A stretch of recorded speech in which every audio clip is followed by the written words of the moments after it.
Ayan sir, konting kwento na, ayan, na-repair ko yung board mo. So far naman, ayos ang pagka-ayos ni Jun dito, yung problema sa inlet, naayos naman niya. Kahit sa by drain, Oh. so far so good naman.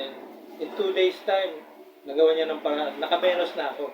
Actually, sa yun lang, kaya lang kamo 2 days kasi nga kailangan kong iuwi yung board. Tama, 2 Kasi days kasi kung dito ko iuwi, gagawin yan, abutin ako ng mga 2 hours. So, so yun sir, but then, yan, naka-record sa video Okay natin. naman ngayon yung function niya, wash, rinse, spin.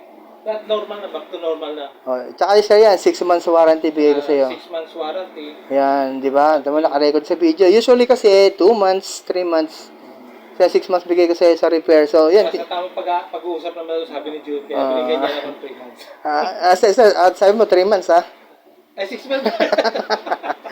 Sir, so yun sir, bali, hindi kinailangan palitan yung board mo, di ba? Then, Hindi nakalapad ang board. may service center na nagpunta rito, di ba sir? Tapos, yun nga, then, nag-second. Recommended. Kasi, una, hindi ka naniniwala ang board ang sira, di ba? Kaya nag-second opinion ko sa akin. Then, board nga pala talaga ang sira. Second Yan. opinion. Mabuti na lang, kaya kong i-repair. Kaya,